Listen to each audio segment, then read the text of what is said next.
Now he's on the cover of every single People magazine you'll see for the next 6 months. He is the newest Bachelor, ABC's Bachelor on Monday nights. Chris, welcome to Big 550 KTRS here in St. Louis. Thank you for having me. It is a pleasure. It's a pleasure for you to be here. You were our pick. You were our guy. Was I? Yes, we wanted Andy to dump you so that you could be the Bachelor. Well, I appreciate that, I guess. You got it. When did they contact you about wanting to be the Bachelor, and did you know, did you not know? Tell us about that process.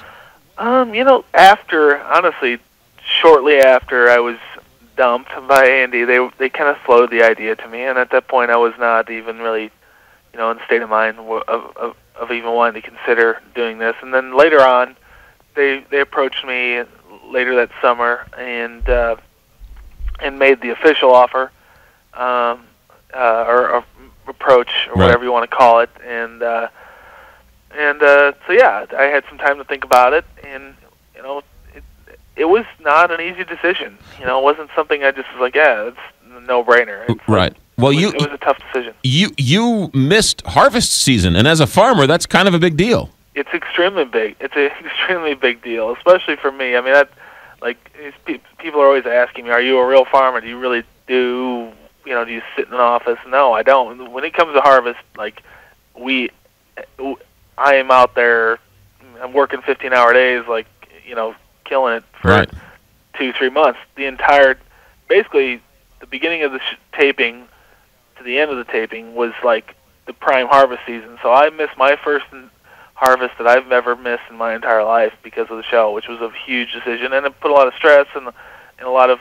I mean, it was a stressful decision because of that. And my dad's, he's 67 years old, and me being gone for that time period was something that we had to handle and make a transition for. You said, "Dad, I'd love to help you, but I have to date 30 women on national TV." Yeah, it was that was sort of how the conversation went.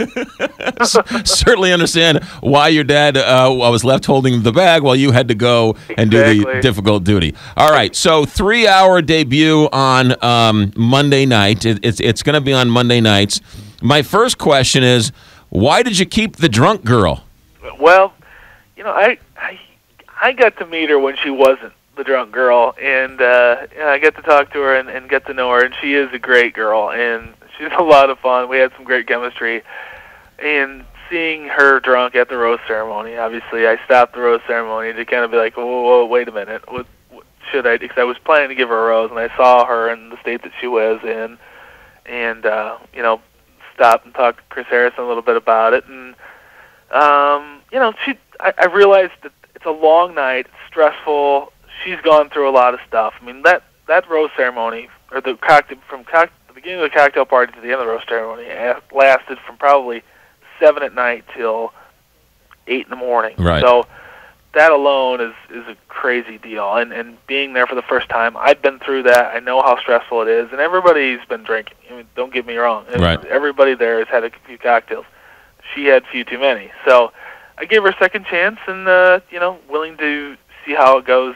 Right. Give her another week to see how things go. A matter of fact, they talked to one of the girls, afterwards, and you could definitely see the sun was coming up. So they were doing the post-game interviews with the sun coming up. Exactly. Yeah. Exactly. I think with 30 women, it takes a little extra time too. I mean, my first rose ceremony, I remember we got over right at dusk, so we saw the sun coming up as we went home or back to our rooms, and this was the full-on blatant sun was out. The morning was there, and it was a long, long night. So the process is done, right? You're finished taping.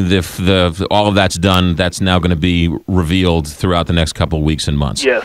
Everything's done, and taping is over, and I am just watching along with the rest of America. Okay. Now, during the process, it seems like there was a lot of drama, a lot of things. I know they hype it up, but my question to you is, going through the process, at what point or when does it creep into your mind, this girl wants to be the next Bachelorette?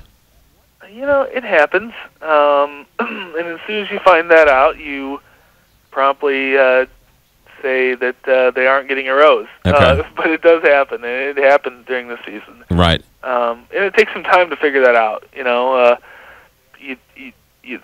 The really good ones that know what they're doing, they have a way of keeping that kind of concealed Right. for a while, and but it's hard. It's hard to decipher that, going through and getting to know these women. Yeah, because women are good in general, but when they have a chance to be the Bachelorette, right, they're even better.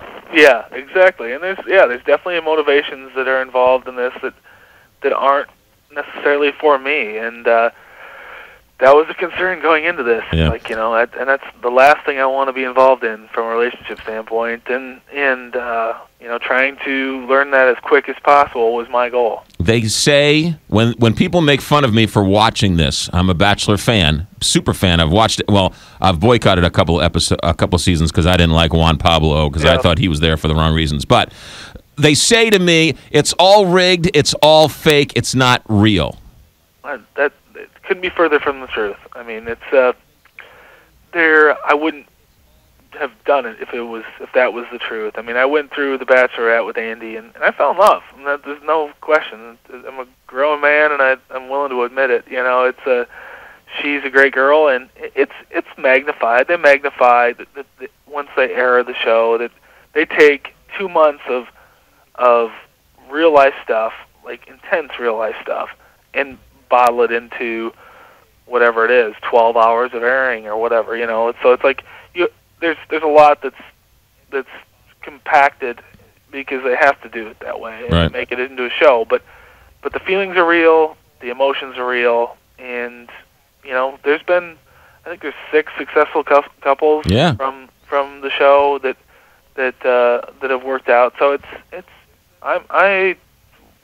it's the real deal. Yeah. It's just different, Yeah, it's Chris Soules, ABC's The Bachelor, Monday nights on ABC. They introduced the cast Monday, and it'll be each Monday night. What's the biggest misconception that people have of The Bachelor? I think just generally speaking, what we just got in talking about, it's that it's like it's not real. It's like that you can't fall in love. It's people kind of mock the fact that you fall in love in such a short period of time. But when you are in, whether it's on the girls' side where there's 30 women in a house or whatever, or my side, it's like that's all you have to think about. They take away cell phones. They take away your social life. You are there for a relationship, and everybody comes in there. Most everybody comes in there with the general goal to fall in love. So when you have that mindset, you have one guy and 30 women with the mindset that they really want to find a wife or a husband. That's a pretty good start to finding love, you know. So and kind of have generally similar things in common. So you have all those things. Love happens pretty quick, and I think it happens in real life pretty quick when you have two people that hit it off right away. Sure. So it's a very, very real experience. Chris Soules, ABC's The Bachelor. Chris, we are rooting for you. You're one of the good guys. You have friends here in St. Louis. Good luck along the way. Thank you so much. Thank you for having me. You got it. 9:50 here on the Big 550 KTRS and KPLR Channel 11.